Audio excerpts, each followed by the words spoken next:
are here today celebrating the 50th anniversary of the movement known as Católicos por la Raza, a church reform movement that took place in 1969 and that culminated with a protest in the cathedral at that time, but that unfortunately also was the sacrifice that 20 of us were arrested for those protests. Many of us were found guilty.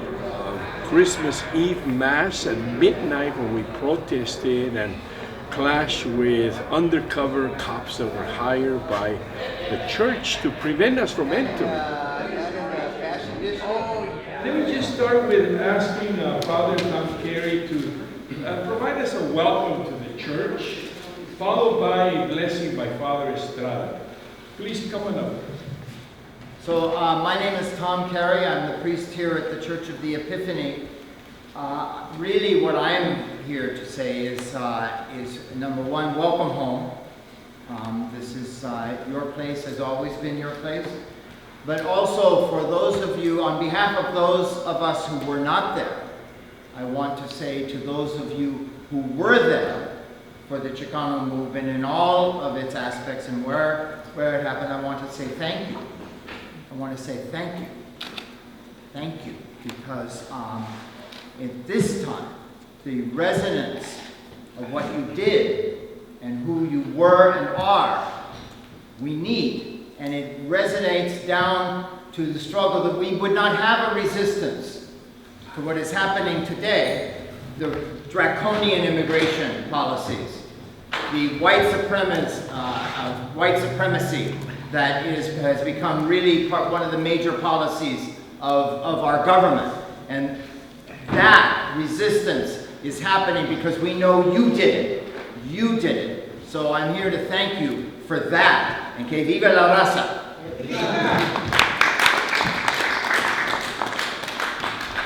Thank you, Tom. Words of inspiration are very appropriate given the times. I want to ask Father Estrada to please come up and join us, and also to commemorate those of our brothers and sisters that have passed on. Let us pray. We're gathered here today to commemorate, to enjoy each other's company, and ask for your blessing so that we can continue the organizer. There are those brothers and sisters and warriors who are not here with us today.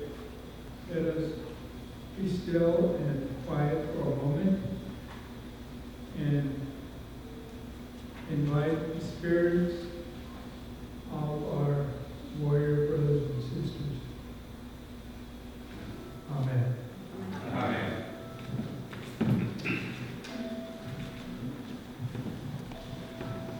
Thank you so much, Father Estrada. So perhaps I should ask Lydia to start with, and then we'll just move down the table. I just want to say welcome again, but it's appropriate that we're here today. It's ironic that there isn't a welcoming Roman church somewhere that would have us, but it's also ironic that we're here, because not only did the movement start here, and if it hadn't been for this church and the leadership of this church, the movement wouldn't have gotten the start that it had. Another irony is that I'm not a Roman Catholic, never have been. My family were Baptists, and because of the movement, I met some people on a picket line.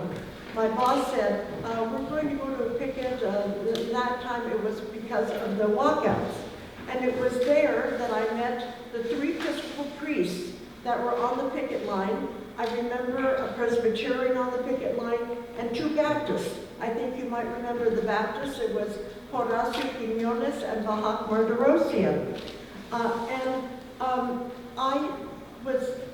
I then grew up, I'd say, I grew up in this place. This became home base because it was that picket line that Juan Gomez Quiñones said, hey, don't forget to go to Epiphany. I said, what's Epiphany? And he said, well, it's the best party of the year. And I said, oh, I like parties, I'm gonna go to that party. So I came here, and the church was decorated with papel picado, the mariachis were playing, and I wept, because I needed a place as a Chicana, and I needed a place as a Christian to call home. And this became home, and it's still, I consider it home 50 years later. But then I go on what I consider another path, the path for me, and that is the Episcopal Church. And I become very active in it. This place is my training place. I was trained by the Industrial Heirs Foundation, and I go on from there to become a leader in the community and a leader in my church nationally and internationally. So much so that the bishop, Frederick Borsch, appoints me a canon, an honorary canon in the Episcopal Church. And that's why I have my cross. This is my honorary cross that I was given. And it is for someone who has given a lot into the church and its life and leadership. And I tell my Roman friends that I'm a canon, and they say, well, what's that? I said, call me Monsignor. And they laugh, because they know that's impossible in the Roman Church. We Católicos, at the time, was an isolated effort on the part of students to raise the questions of validity of the role of the Catholic Church, as I look at it now, the institutional Catholic Church in this diocese. Rosa and I were part of Los Angeles City College Mecha, and Rosa was on the staff of El Machete. And then Machete came out, I believe, in September, with a piece on the Catholic Church with a big picture of St. Basil's on the cover. You may have seen it, you may have not seen it. And it was that piece, that Med Machete, that brought Richard and myself together to discuss the Chicano law students' effort at Loyola at addressing the issue with the Cardinal and the Mecha effort. My focus had always been, I have been involved with the EICC, I have been involved with some of the educational issues, and I always noticed at the EICC meetings that there was Bahakmar Roshan, there was Antonio Hernandez, there was Horacio Quiñones, and they weren't Catholics. And there were no Catholics in the room, the Catholic institutional representatives in the room. And there were no Catholic representatives, institutional representatives at all in the movements here in Los Angeles, whether it was the Chicano movement, African American, or what have you. And I felt that that was really wrong of the church, and the church needed to be part of our life, the life of the people of this diocese, given that Chicanos were probably the majority of the Catholics in the diocese and probably the most loyal to the church. There needed to be some response, some participation. So that's how we began, and everything else became history. Especially, you all missed the Midnight Mass event was not the first confrontation with Cardinal McIntyre. We had a wonderful little brawl with him and his staff in his office about a month before. And it was, huh? It was in the chancery across the At the street. chancery, right. A bunch of us, we all, shall we say, invited ourselves in, and we even invited ourselves into his office. And I'll never forget McIntyre's face, which was beet red, sputtering, call the police, and his staff yelling at him, no, don't do that, don't do that. That's probably the best image I have of Cardinal, my one and only time of engaging with Cardinal McIntyre. What we caused was a number of things. Ana and I were talking about it on the way up. One, we caused the change of the cardinal. And the irony was, on the day that we were all arrested, was the day the cardinal announced his retirement. So I don't know if there's symmetry there or just happenstance. But the next cardinal who came in, or bishop at the time, he was a bishop, made sure that he appointed a Latino-Mexican auxiliary bishop, a man named Arzube. And Arzube was a man who helped facilitate bringing in the Industrial Areas Foundation into the LA Archdiocese to help organize and bring in organizers, professional organizers, to organize the various churches in East LA to begin to improve the conditions of their families and their community, utilizing the church parishes as their base. And the IAF is still here in Los Angeles. And it was the reason that Lydia became part of that and got her training. I decided to become part of that, and I got my training and ended up in Chicago and San Antonio and back here in East LA doing organizing. And moving on from that to Southwest Voters and beyond that. But also it meant that the church, that Católicos was part of a process of making the church more aware of its role in the life of Chicanos. It helped support the development of Padres, which was an organization of priests, Hermanas, the organization of women religious, and in many ways help get the community organizing into other cities through IAF and work with the Catholic Church. So we did make an impact. As a matter of fact, when Richard, myself, and a couple of others with Esteban Torres, we met with Cesar Chavez one evening to have dinner. And we were ostensibly saying, look, we're going to go to trial. Can you be our character witness? And he said, no. And his reasons were good reasons. But he did mention one thing. Because the new bishop had come from Fresno and had been involved with the farm workers, his new position gave him leverage with the Armenian growers. And through his position as the new bishop of the Los Angeles Diocese, the seat of California, he was able to act as a go-between and help bring the Armenian growers to the table to start negotiating the contracts. So Católicos had its role, seen and unseen. And I hope that's reflected in the history books. I guess reflections of then and now. I gave you then and I gave you some now. The issues that we were facing and addressed at that time, for us were earth-shaking. But to me, they're probably not as earth-shaking as the issues that we face today. And I would hope that the energy and the dynamicism that the Chicano movement had could be reflected in the generations that are taking on the issues of today. I've been away from the movements for a while, so I really don't know. But from what I see in the papers, I think we need another Chicano movement. I was not arrested at the demonstration, but I was on the occasion we went to visit Colonel McIntyre and a small group who were told to wait.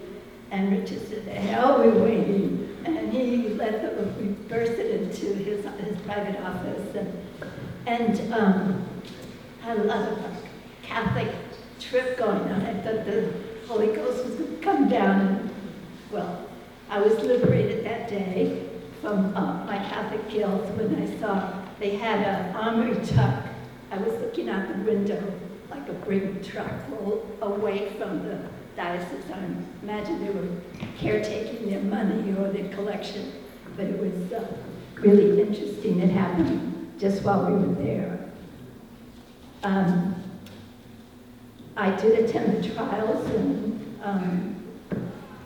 mostly I'm very proud of what Católicos did and continues to do, because it was a great effort and a great organization and organizing of the Chicano community that had not taken place around this issue at the time when they were closing the parochial schools, and the community was really being deprived of their practice, their precious practice, and their great support of the church had not really been acknowledged or in any way really repaid to the community. Hi everyone, my name is Camilo. I'm her son and son of Richard Cruz, who was one of the founders of Católicos. And I don't even feel honored to be, I feel super honored. I don't feel worthy of being on this same table with you guys, because without you, I wouldn't have had any opportunities the way we have them now. So you guys opened the doors. You essentially changed a lot so that we wouldn't have to face the racism and the barriers and all of those sorts of challenges that you guys experienced. So there's nothing but gratitude, and I just want to say that, and my father, he died probably one of the first of this group. He died in 1993 at 50 years old. He had smoked and worked and partied, and he just went full on. But he instilled in me a spirit, I think, of change and of a sort of, it's not the revolution the way you guys do it, or the way you guys did it, but we're changing stuff now from the inside. So I'm in charge of restorative justice programs for the city of LA, and I get my father's inspiration, and I try compelling prosecutors not to prosecute misdemeanors. I try to convince them to think about restorative justice, about alternative sentencing, about diversion, about keeping people out of the jail system. And I know that's because my father passed that on to me through his work. So I just want to thank all of you guys for instilling in me this spirit and giving me an opportunity. Gracias to all of you for being here. After 50 years, it's quite an accomplishment to still be here. I am a conduit. I've come to realize my role through photography, through the media arts, documentary filmmaking, theater, and in general, a storyteller, one that I never knew that I was until I came into the Chicano movement. And it was the Chicano movement that birthed me. Renacimiento. I was reborn.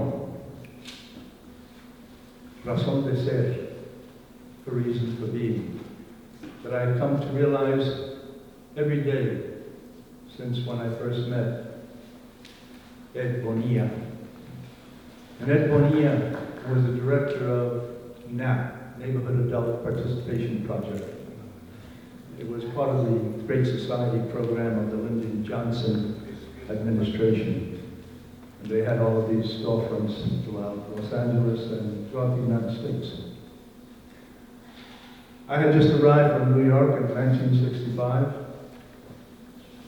I was knocking around, going back and forth to New York where my family was. My family comes out of a little small pueblecito, Nava, Coahuila, Mexico, allá cerca de la frontera por Piedras Negras in South Texas. Garza, Gonzalo, Varela, Valdez, before there was a border. My family migrated to New York City in the 1920s. And I was born and raised in the South Bronx, Lower Manhattan.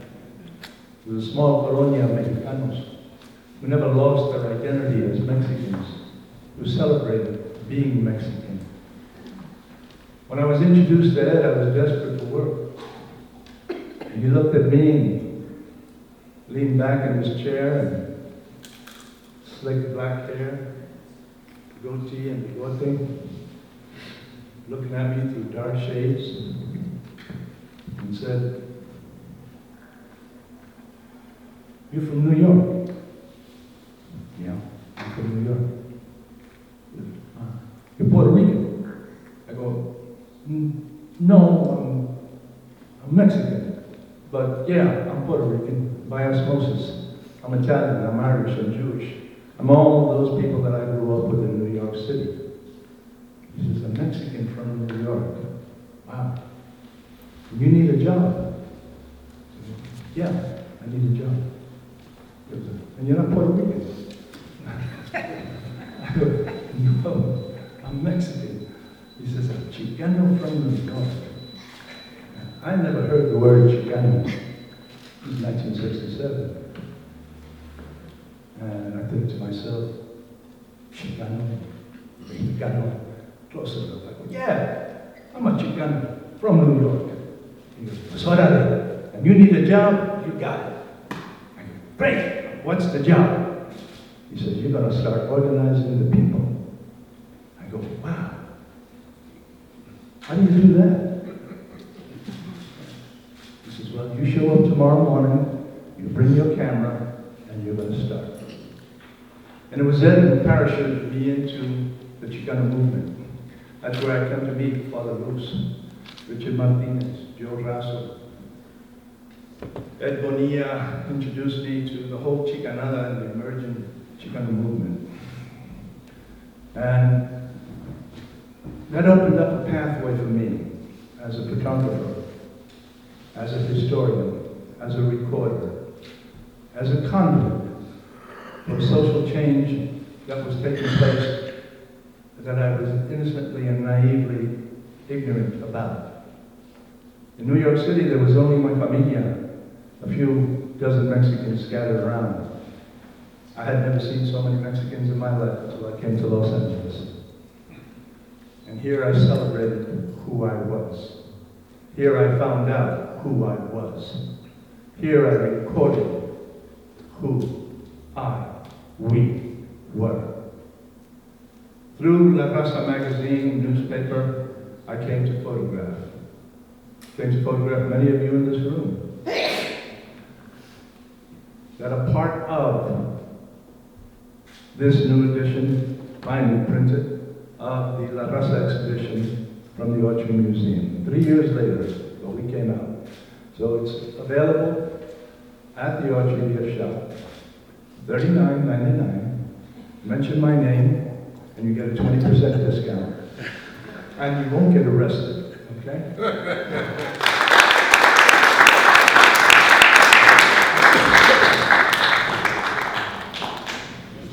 I'm Father Richard Estrada. I'm here at this church, the Epiphany, historical. We're trying to put Tom and I and others in this community is following footsteps or keeping this church alive and making sure that churches are part of the life of the people. So we do our own organizing as much as possible. And I'm here to say 50 years ago, I was not in the Chicano movement. I was unaware of the organization because I was going into the seminary. And but while in the seminary, I learned a lot of what the Roman Catholic Church was not doing. And very few Chicanos or Latinos were in the seminary and being discriminated against. And we wanted to know how many Latinos, Latino last name, were in the seminary in California, the seminaries.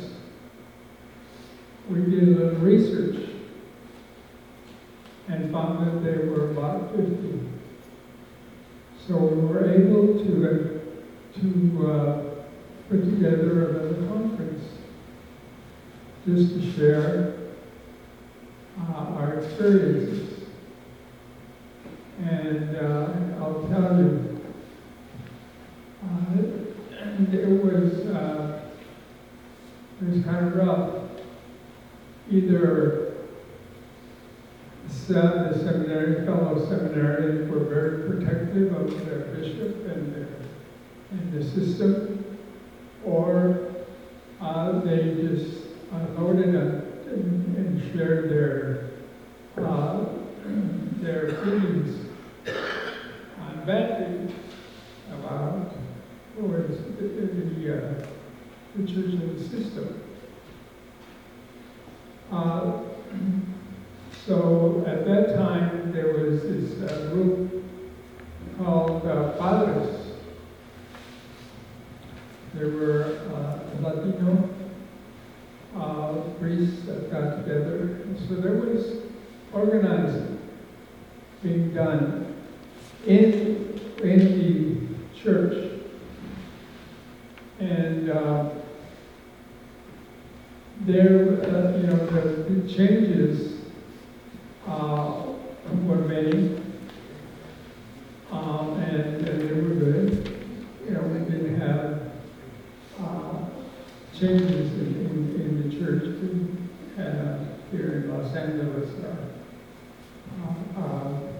Bishop Arzube, and we didn't have the IAF, and so there was a time that East LA was a gold mine of, I think, talent, and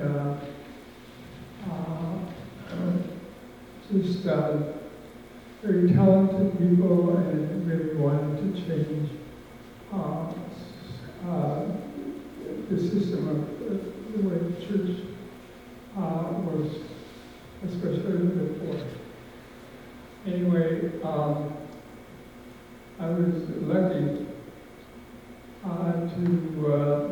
ask to go and volunteer with the farmers, United Farmers, and that was okay. I went and it completely changed my life. That and knowing that our church has to change. That was then. And it did change some. And I'm grateful for that. But here we are 50 years later.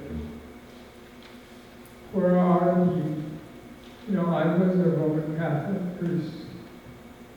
I switched over to the Episcopal Church in this diocese because I wanted to grow as a human being, as a person, as somebody who has some talents and wants to express those talents and continue my work with justice.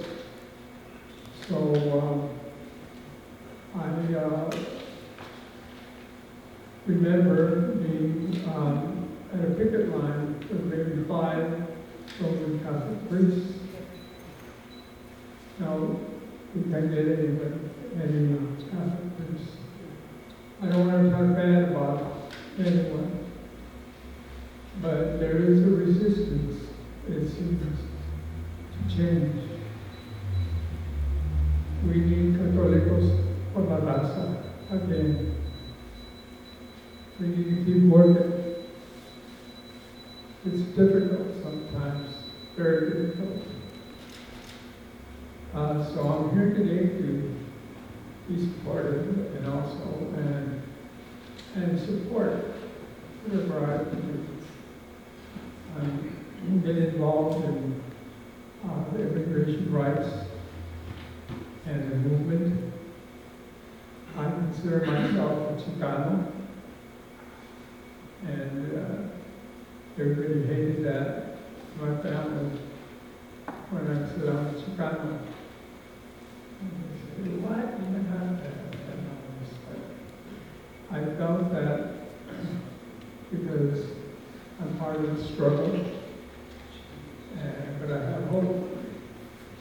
So we need to reconnect with that and challenge not only our Roman Catholic Church, but all the denominations that are in our neighborhoods, and work together and work for the people that are hungry for to be welcome and to be heard, and they need advocates. And this is the perfect place, the church, to do that. So that's my testimony. Thanks. I want to be brief with my perspective because I was, I think, the youngest of the 20 that were prosecuted. And for me, as well as that generation of young people that were entering into higher ed, and we came mostly through EOP. I grew up in this neighborhood. I went to Lincoln High School for 6 years because it used to be a junior and senior high school. I'm a disciple of Sal Castro. And I had just started right after graduating at Cal State Albany through EOP when the walkouts took place 2 months later after I started in January '68. So I became connected to this whole madness. I remember coming to this church. I remember coming with Ana and Corinne Sanchez to the La Raza offices when they had moved already to City Terrace Avenue. But we were, you may say, a part of a generation that I would define as the usual suspects. We would be in every protest, every social movement. We were the core of activists from the UMAS, and then we evolved into Mecha, and we were there too, in Santa Barbara, where Jorge studied at UCSB in April of 1969. The Plan de Santa Barbara Conference that gave birth to Mecha, but also the framework for Chicano studies. And many of us went back to create those departments of Chicano studies. And that's how I became also involved with community work.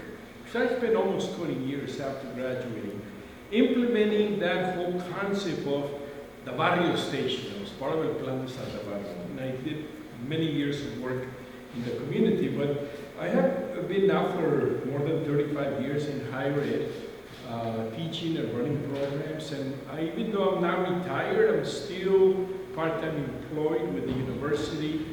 We're doing through my nonprofit, the California-Mexico Studies Center, teaching ethnic studies class in the high schools with college credit on Saturdays. And most recently, we organized a conference in Tijuana to celebrate the 50th anniversary of Chicano studies. I will continue to work on projects like this because that has been my life, and I owe it all to this place, to this movement. And as long as I have the energy, I hope that we can convene and continue to mark the memory of all of those events. I learned from everyone literally that is in this room. The leadership of people like Juan Gomez Quiñones and Carlos Vazquez with that New Mexico, and El Juarez, who was expecting to see here today. They were the older guys that had the ability to communicate and the lead and the who we learned from. I'm sorry? And I think that today is frankly sad that we do not have the usual suspects. We do not have a student movement. Frankly, we don't have social movements. Y el movimiento no se está moviendo. And that's what motivates me to try to convene people, because all of us in this room, especially the older, the veteranos, still have much to contribute. Don't give me this shit, you're retired now. So I welcome all of you that made it today. We have much more work to do. And I think Father said it best, we do need another CPLR today. And all of us, I think, are longing for a hell of a lot more leadership from our community. But there's many factors that are keeping us mute. The older are saying, "No, I already did my thing. We're retired," you know. The younger are mute, and they're distracted, right? By all of these things that we didn't have back then. But the challenge here today is still, how do we face the god-awful nightmare that we're all facing today? And that's the second part of this conversation. What do we do in the 2020s? What are the challenges besides Trump, but yet the opportunities? Because I'll be critical also about all the churches. Churches are mute as well. We have national leaders that have not spoken up against the injustice of the border, against the detention of children, the separation of families. So, you know, that's, I believe, what's also at play here. If we come together today, we celebrate, but let's go beyond the nostalgia. Let's go to the point of saying, so what else is forthcoming in the next 50 years? So I'll end it with that, and I will ask anybody who would like to express, either here or now. We have a mic over there. I know that we're suffering from cultural amnesia.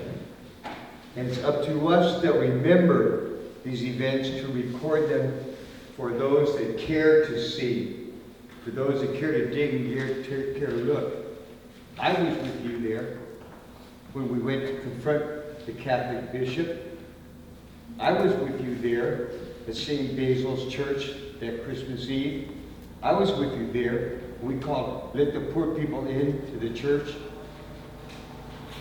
What does it matter 50 years later to say that I was there, to say that we were there? It's only because we have to look at who we were. Católicos, the Catholics for the people. Católicos por la Raza still resonates. It resonates today because there is a Pope in Rome who was a Jesuit priest in 1972 and 73 who read about us because we were at the wedge of change for our people. It's not enough to say that we were there. It's enough to ask, what have we done since then? I believe that we must continue to use the church, the institution that brought us together. I went to Loyola Law School. I'll admit it. I got paid by the Jesuits to go there. But unlike some other people, I continue to go on. I went to Nicaragua. I spent a year there. I realized that what we did here resonated across the world. We gave an example of what can happen from community-based organizations that look to the church. I still think that there is more that we can do with this institution, particularly now, as you suggest, what do we do in 2020? I believe that it's time for us to reignite that moral imperative that asks, why aren't the poor people in the church now? Why aren't we distributing the wealth of the church 50 years later as we asked then? I don't know. I'm just a lawyer that needs to read off the paper. Go ahead. They say every generation needs a war. Mine needed a revolution. Mine was the Sandinista uprising I grew up in the time of one-name heroes, Sandino, Che, Vidal. What happened? What happened? I spent a year in Nicaragua with the Sandinista Revolution. I'm ashamed to say it now, because they sold the people out. The promise that we promised ourselves when we were young, when we were younger, when we were full of fire, what happened? We've let them escape. We have fallen into a moral morass that allows us, Trump, to become our president. We have to look back and realize that what we said was true back in the day. The revolution will never be defeated. I didn't identify as a Catholic, although I grew up going to the Methodist church that now has those apartments over there, and the Sacred Heart, but my dad was divorced when he married my mom. And that lasted 64 years. But she never took communion, maybe until her last rites. So I didn't identify, it was in Latin, and they had this smelly stuff, you know, that kind of stuff. But actually, the 26th, I took off to go to San Antonio to talk to Mom about taking my draft test with Tijerina and I'll remember this. Ran for governor yet, but I'll remember his name later. But, and then to La Mission and McAllen, Texas, where Jose Angel left, but they had the statewide conference of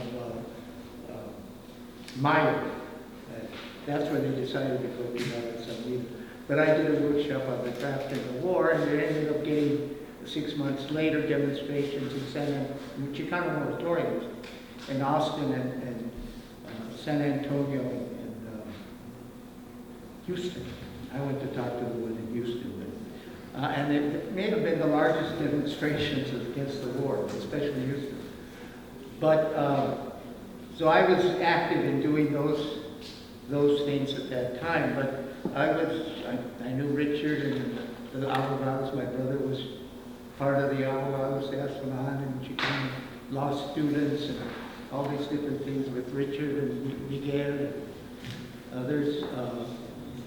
That work in Católicos, of course, was a very, very important part of it. I remember because I got invited to go up to the house of, I don't know what street, but it's off Avenue 37, and there was then Archbishop Manning that came, and there was a change. And yeah, I remember there weren't Catholic priests at a lot of things that we were doing. But come the moratorium a few months later, Juan Romero and others, Father Caso, the leader of Padres, and others were there. And after the attack, Bishop Flores, the one that was just made a bishop, led a press conference, kind of hinted at started by Father Luce. But he said, I'm not going to speak, I'm from Massachusetts. But in any event, there was a strong difference. There were a lot of priests. There were a lot, of course, Catholics out against the war for our people and for many, many of the other issues that there wanted the church to do things. You can see it in the pictures of the ones that were there in the crowd, and it's grassroots people that was there.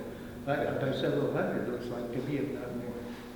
So it was a very, very significant part. The activists, except for Han, I think, everybody else I've worked with on and off for the last 50 years on different kinds of projects. And so, yeah, we were the usual suspects of those times. And I wanted to say that it followed up. I worked mostly with Protestants, with Father Luce, and with one of my sidekicks, Gil Cano, who that followed up with Bishop Arzuge and other things. We did a lot of things.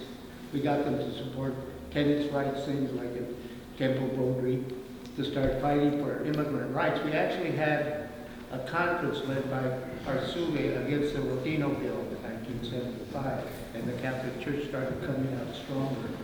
And he was working with a bunch of Protestants too, with George Cole and all of the others. And so leading up to then going to building, helping bring in Bernie Cortez.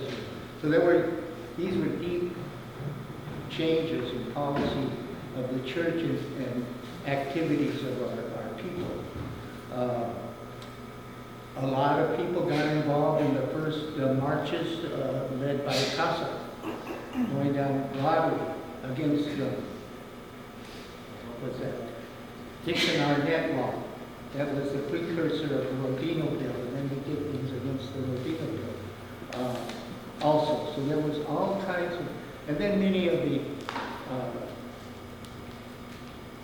strikes and other things, not just CESA, but others that we had here in Los Angeles in particular, all throughout. So there was had a tremendous need. I think I'm not so discouraged. So some of the things I'm doing, well, I'm active with the 50th anniversary committee. I'm the emeritus chair, which means I gotta fight to try to be heard. But anyway, there will be some major things happening to commemorate all of that. But for me, the moratorium we need to do is a November election. And already, though, there are signs that the youth, the young Chicano, Latino youth are going to vote in tremendous numbers. And they're going to vote because what's happening in immigration. They're going to vote because of climate change is threatening the last 20 years of their lives and having grandchildren that live a number of years. I mean, they're the most directly affected by that. I've only got maybe 5, 10, 15 years, most of us here. But they could lose many, many more years and following generations. So I think the youth are there and need to do. So I'm going to be going with Gil Cedillo's people, Southwest Voters. We're going to go to my old high school where I was student president, and we're going to register voters that are going to be 18 for the March primaries. And we're going to go on from there. And Maria Elena Raza is going to be also organizing in different high schools that will go out before the election. And then we plan to do it in the spring with the other graduations and more youth that will turn 18 by the November elections and keep going on those things. So that's one place where we can be involved because we have, I think there's issues that we have to really deal with. And some key ones are the war dangers and the military budget, but also the climate change. I mean, it's our whole species. And we have something to contribute, and we are a significant number of people that can change the balance of power in this country. And we did a lot of things, and we helped educate people a little bit older than us, too. And so maybe the youth can be educating us about some of the questions you were raising. The active Catholic until I went to college, I was a devout Catholic. So religion played a very important role in my life because it played an important role in my family's life, my grandparents' life. But I knew two churches. When I lived with my grandparents, I knew the diocesan church, which was a very, very stable church, but a very conservative church. And directed us to not attend to our condition, but to prepare to go to heaven. So that was also, but it was important to me because it gave me a sense of purpose and moral values. I've been an activist since the 60s, and I appreciate this organization, the things that you've achieved. And we need these people more than ever because two things that we lack in our community is money and is leadership. But this room is filled with leaders, so we still have to get, on a part-time basis, people still involved. And one of the things that we have to understand about the Catholic Church and all the churches, their businesses, we have to put these assumptions, old assumptions aside because they operate like businesses. Many of them, including the Catholics, have been involved with mobsters and things like this. So we have to be tough about them and defeat them with their own information. I used to do this before I had a stroke. I used to attack corporate America. You beat them with their own information, because you can find the criminality and you use it as leverage. Plus, we have the people that fill the Catholic churches, but we have the information. This is how we beat them. They can subsidize an organization that you all form. I'll play a role in it as well, as much as I can. But this is how Católicos por la Raza, or Raza for religion, because all of them are so susceptible to their own criminality. So I'm just throwing that out as 2 cents, and given my advocacy background. I don't want to take too much time and leave it for the next person. So thank you much. A real great pleasure to be here with you today. I'm Paul Sandorff, and Connie Nieto, who turned out to be one of the ones who was arrested. She was my girlfriend at that time.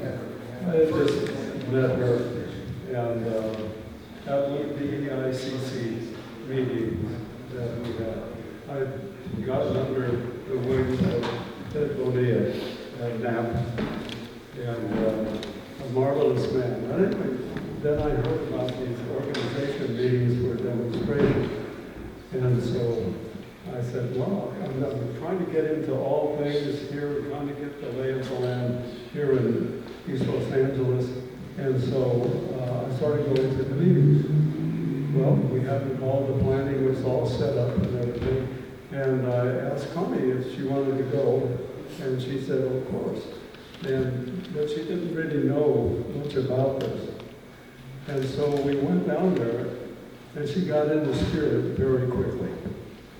That was her temperament. And so I lost her in a charge that went into the lower church. So the guards, the police were up there to keep us away from going to the main entrance after we did the mass on the steps. And so a number of people moved down and went around the side, and thinking they could come through the congregation downstairs, go upstairs by way of the stairwell. I don't think they got too far. Anyway, I didn't see it. So I went across the street and stood with her brother, and we watched what else went on. Many of you talked about the church and what the consequences were from that and other actions. Connie and I at that time were separating from the church. She had been an Immaculate Heart sister, and I had been a priest in Salt Lake City diocese, and we were separating. And so we've not really carried that fight on any further. But there was always, when she went to teach at Long Beach State, there was always that mentoring. I mean, she just had it in her. And so, she died in 2002, and so we've had a scholarship in her name. And she was aiming at that really at Chicanos, and any Latinos that were in the school. So that was kind of what, but it did, to me, and I've seen a couple of pictures over here about when she went on trial. And then also when we had the demonstrations afterwards, camping out at night next door at the synagogue, or was it a temple, I'm not sure. And when I heard about this, I thought, that kind of energy, what's 50 years done for us? And I just, I'm close to the Chicano community, mainly through her family, and then through my girlfriend Delia and her family. And then I find out that I've got X% indigenous from South America. Who knows? I think it's excellent that Católicos por la Raza try to purge, try to cleanse the Catholic Church, not destroy, but cleanse it faith. I have faith. You can't take it away from me, but I question the heck out of it all the time. And I really do not like the patriarchy and the masculinity of churches in general, but with the Catholic Church, right? And the Católicos por la Raza came in to criticize the church just as McIntyre was doing so much destruction to all the convents and all the nuns. Many, many hundreds and hundreds of women's lives were destroyed when he closed those convents and destroyed, for example, in my personal experience, Immaculate Heart College. These nuns were progressive, educated, independent women that questioned McIntyre, but he couldn't take it, and he actually went in and took their money because these nuns had some control over their money and their lands, you see. So I think that's something that needs to be known, is that how he went after women. So in other words, there was a feminist movement that's always been there, right, with these convents for hundreds of years. But what happened to all the little viejita nuns? They had to have money to be taken care of, right? Well, I just wanted to say I've seen Alicia, actually talked to her on my way over here today, and also that I've seen her before the new year. I don't necessarily want to speak on her behalf. The only thing that I really would like to see on her behalf is that she regrets that she couldn't be here today. But I also just want to express my gratitude to all of you and everyone else in this room who was a part of the Chicano Movimiento. You know, I'm from LA, I grew up here in LA, from Southeast LA, and I got my BA in Chicano Studies. I got my master's in Chicano Studies. I got my PhD in Chicano Studies. So I am a Chicanologa. well, but I am proud of all of your labor, you know what I mean? And I just really would like to acknowledge that, right? My education and my interest in Chicano history, I identify as Chicana, you know, my history in essence is a product of your labor, you're putting your lives on the line, really, right? Like Alicia, right? And the reason why I first decided to focus on Chicano welfare rights and the East LA Welfare Rights Organization and Alicia Escalante is because, you know, there's this gap about that history, right? When we learn about the Chicano movement, even today, you know, we don't think about single poor welfare moms, right? We don't think about that. And that's part of the labor that I'm attempting to contribute to the historiography of the Chicano movement and beyond the Chicano movement, of the welfare rights movement, of the feminist movement.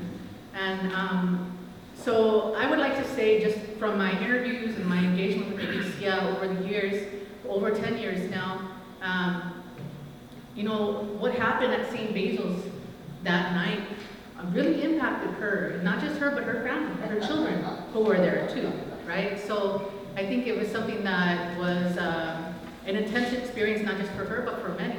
You know, she was the only woman who served jail time connected to that conviction. And I think that's significant. And I would also say that, that served jail time, but I would say that, was there someone else who did? Alicia never did time. She did, in 1972. Oh, in 72, but Yeah. I remember that she was sentenced before myself, and she accepted probation, and she got off. The only one who served time was Buena Barra. The nun. Yeah. Well, we'll talk more about this. But I do know that in regards to the reason why she was involved with that event that day at St. Basil's, because of her work that she did in the community with poor people. And that is why she was reached out to in regards to her and bringing along a lot of the women that supported her and who were also involved in the organization. So I think that I would just like to end by saying that I think that this event was really important, not just for you know, Catholics and people of multiple religions, but also for our generation, for my generation, and for the generations that are coming after me. And I think that the work that I'm doing is my contribution to, and it's something that we need to do today, right? In what do we do now in 2020? I think that, like other people have said, there is this historical amnesia. And that's part of the work that I'm doing, is to recover that history, to pass that history on to my generation, to subsequent generations, and even people who are my elders who don't know about this history. So thank you. And one thing I wanted to say about Católicos por la Raza was, especially regarding Camilo Cruz, who was primarily a thinker and an intellectual. And I was always impressed with Richard, who I met when I was 16 years old. I remember the night, clear as a bell, the evening I met Ricardo. I was coming in from the streets of LA with his cousin, Mike, who lived across the street right down Avenue 37, Mike Duran.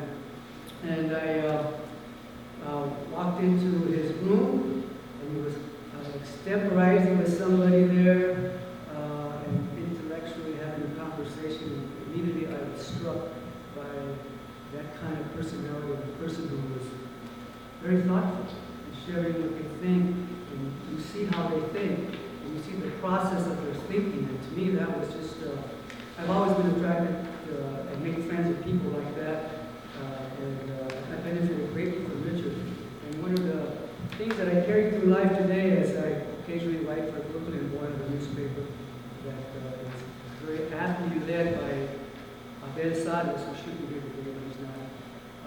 And there's some extra copies of it. Is that yellow pad. The reason I like writing on that yellow pad is I picked it up. You know, a lot of lawyers write on yellow pads, but that's just a little bit. One of the most interesting vignettes I can share with you was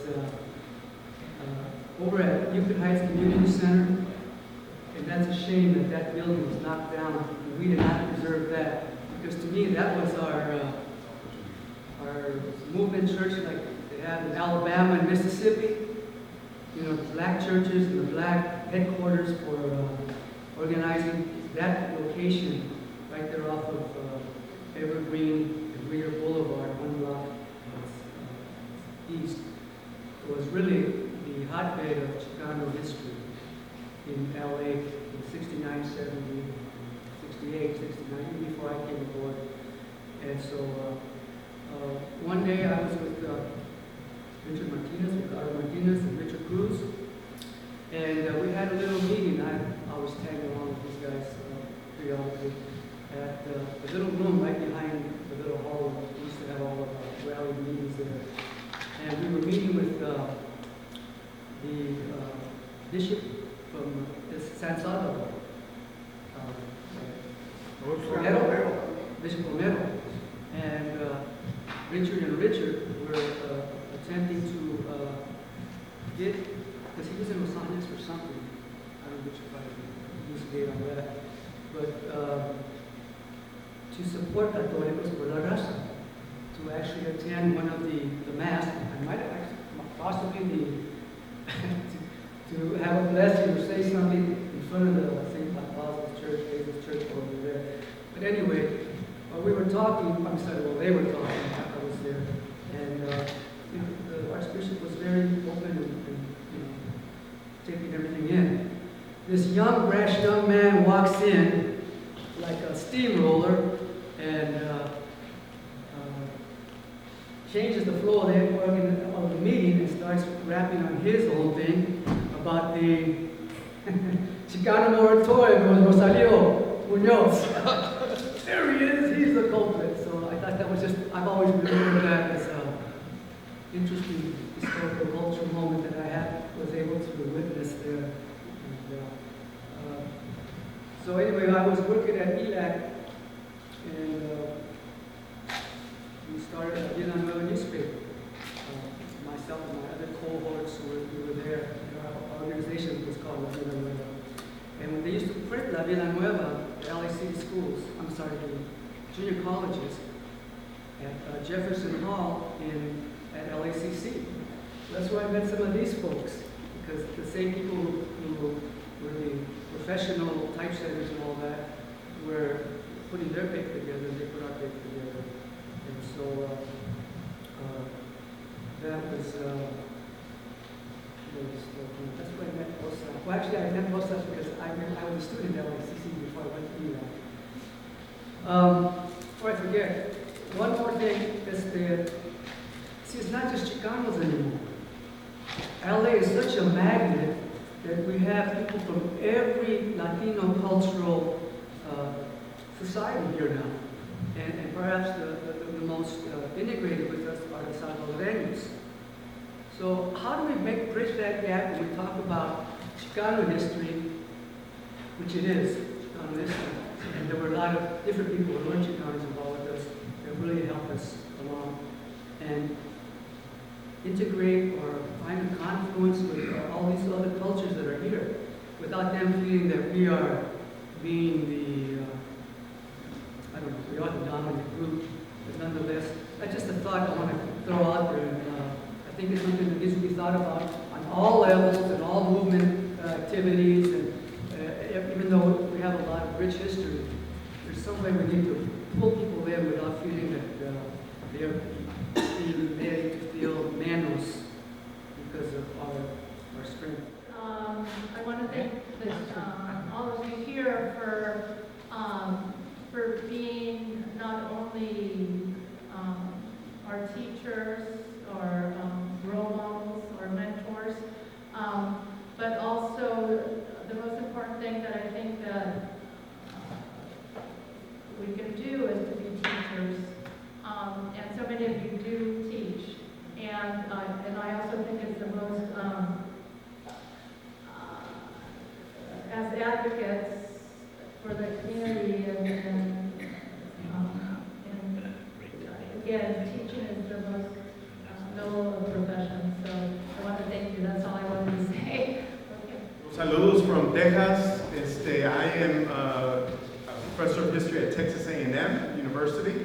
And it's been a number of years now that I've been working on this project and speaking with Lydia Lopez and Richard Martinez and Ana and others that I have heard from and interviewed throughout.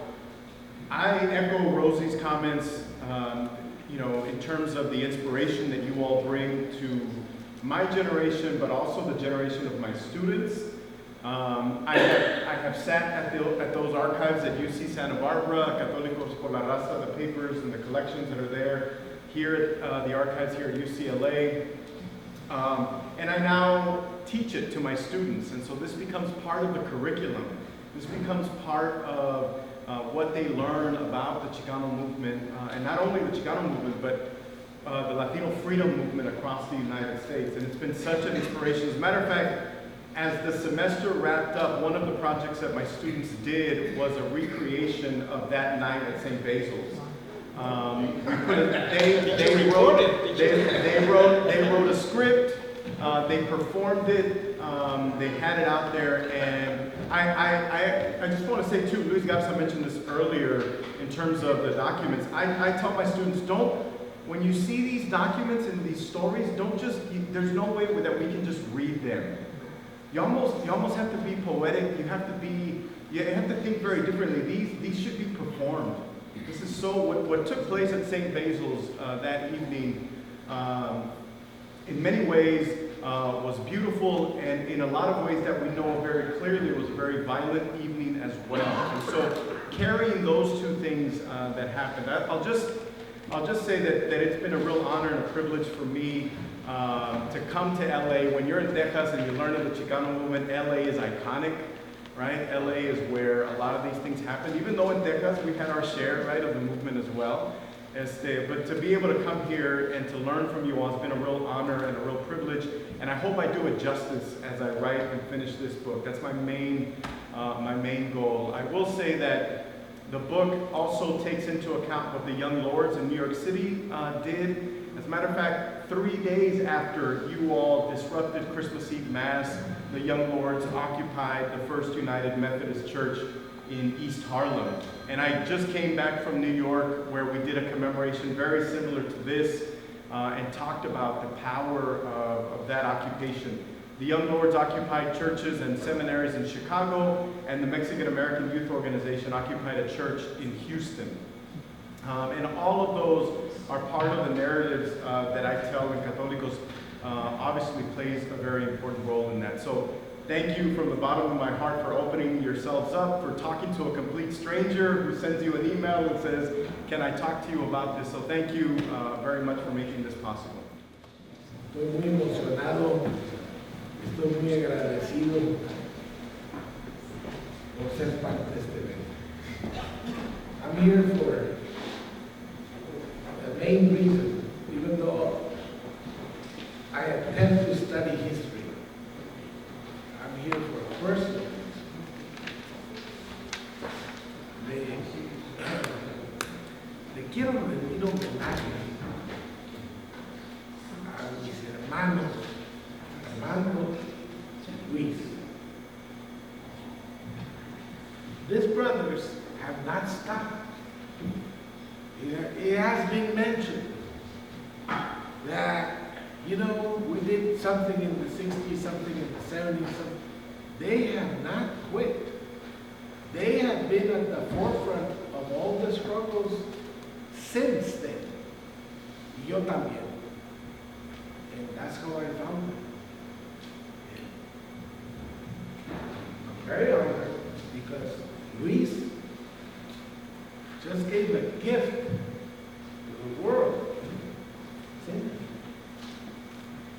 This is not a little bit. This is a treasure. This will be in the libraries of the world. You could go to Beijing, you could go to Berlin, you could go to Nigeria, to Lagos, and this book will be there in the main National Library, taking the message of what happened in our generation, the one that you were the heroes of. His book is gonna tell him about it. He has an essay. He curated this. This is his child. This is his actual baby. And he worked all his life for this moment. First, he did an exhibition at the Army, but now this is a permanent book. And the whole world will now have this record of your great heroic struggle of the Chicano movement, of which you were a component, thanks to his labor of love. And he came out on the 24th of December, 50 years to the day that you guys, revoltosos, went in front of the church and did your Católicos por la Raza civil disobedience actions. 50 years exactly to the day this thing came out. So the stars were aligned. And I'm here to render homage to my brother Luis and to my brother Armando, who has continued. We met in the faculty union environments in the 90s. We led struggles that I won't go into that changed the nature of Cal State. In the leadership of the largest faculty union of this country, we were the only two Chicanos. There was nobody else. And by the time we were done, there was a Latino caucus of the hundreds of Latino faculty in the Cal State system. So we have some story together. I won't go into my story. It's interesting. But I'll tell you two things. So this was the real reason I came, to pay homage. But the next thing I want to say, because he was raised here, what is our role? Ya somos veteranos, ya estamos algunos calvos, otros de pelo bien gris. What is our role? And I remember when I was in my 20s, I remember those viejitos.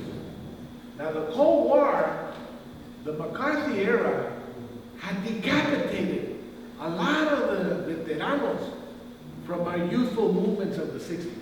The truth is, we had to make the movement as we went because we didn't have the benefit of the wisdom of our veteranos because they had been decapitated in the McCarthy era, especially in the United States.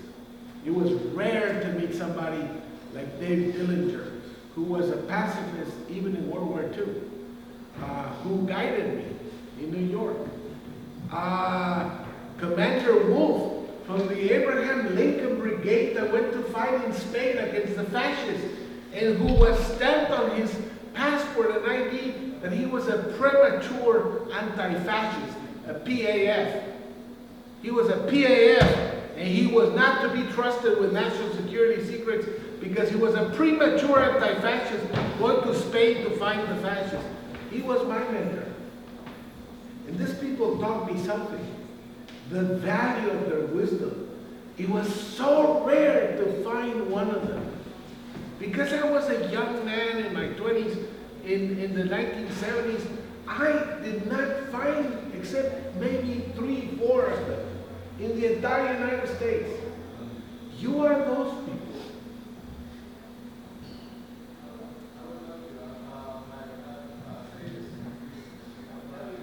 We have a duality.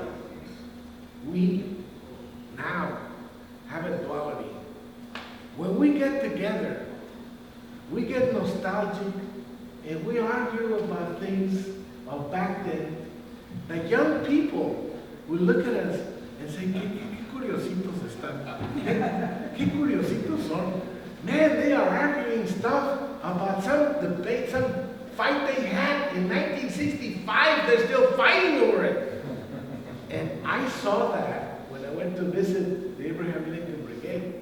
Because those guys got together once a week. And they were in their 80s. And they let me in. And they were, no! You were wrong back in 1936. You were not right on the position of the national question. Eran viejitos. They argue with each other.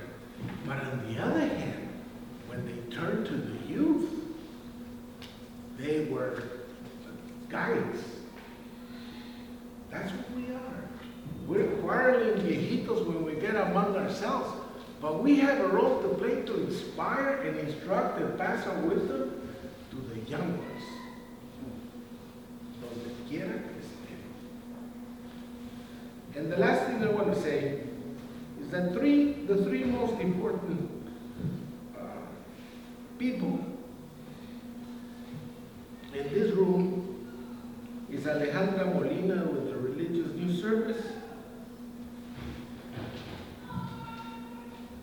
Brittany, with the LA Times. Miren qué jovencita está. With the LA Times, and Lidieth, mi querida Lidy. They are the young ones. In their 20s, no? My name is Ruben Tapia. I'm a director of Enfoque Latino. As you know, we have a very progressive station in Los Angeles, KPFK, part of the Pacifica Radio network. But this very important, at the same time, I'm producer of Radio Bilingüe, which is a national network of more than 14 stations and 70 affiliates, and was founded by Hugo Morales, is indigenous from Oaxaca. And this year, precisely, we accomplished is our 40th anniversary and 25 years of Línea Abierta, which is a national program.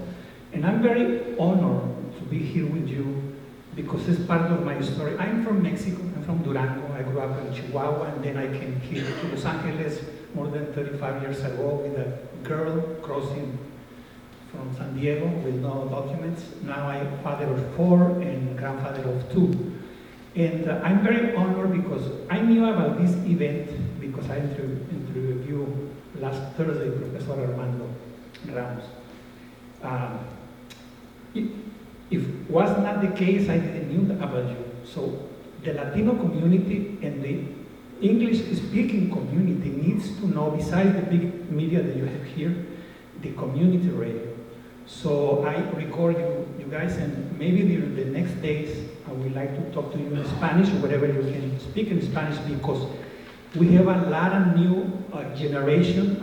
I came with the diaspora of Central American people that was here in the 80s because the intervention of the United States in that region. So they don't know about what is the very rich history of you are here and you have this wisdom. We need, and I interviewed Father Richard Estrada for a long time, So what he said is very important because right now, the Catholic Church needs a really big rejuvenation, o una rejuvenación, porque tenemos una iglesia católica realmente que nuestra comunidad está sufriendo granta y ellos están haciendo rezo nomás. Está bien el rezo, pero es rezo y acción. So, thank you very much. My son heard a lot of these stories as he was growing up. So as a child, he said to his pal, "Oh yeah, my mother," and of course I was pregnant when we were arrested, or when we turned ourselves in. And he said, "Oh yeah, my mother and I went to jail to make things better." So you never know when your children are listening to your stories, or even if they know your story, or if I'm not going to disagree with anybody, no matter what. I'll let you tell your story. I'll disagree with a few of you, but the thing is important to let people know what happened, not brag about it, but just let people know, well, you knew so-and-so, and this is what his life was all about, and so that this history lives on, that it is not dead. I think that the Chicano movement, the movements of people provided an industry for colleges. Now we have Chicano studies in many places. And I was invited to Rosie's dissertation when she was giving her story about Anicia, and Anicia was there. I talked to Anicia last week. She is frail, but such a story, such a strong woman. And again, the leadership of the Chicano movement here was in the hands of the boys, the men, and this was at the same time that the women's movement was starting to grow among the Anglo women. So interesting intersections, and so please stay in touch. I want to make a commercial message. He doesn't know I'm going to do this, but Dr. Felipe Hinojosa's book is about to be published, or is at the printers or something like that. So we are going to have a book signing, and I will be helping in that coordination. So if you want to be invited to that, leave me your card or sign a paper and let me know your email so that you can be invited. Also, I'm sure there'll be a time where Rosie's book will come out, and so we need to support her work. So anybody else that's publishing, let us know, because we want to stay in touch and we want to keep in touch with one another for a future event. Welcome to Epiphany. I'm so proud that Epiphany was able to host this, and thank you for coming.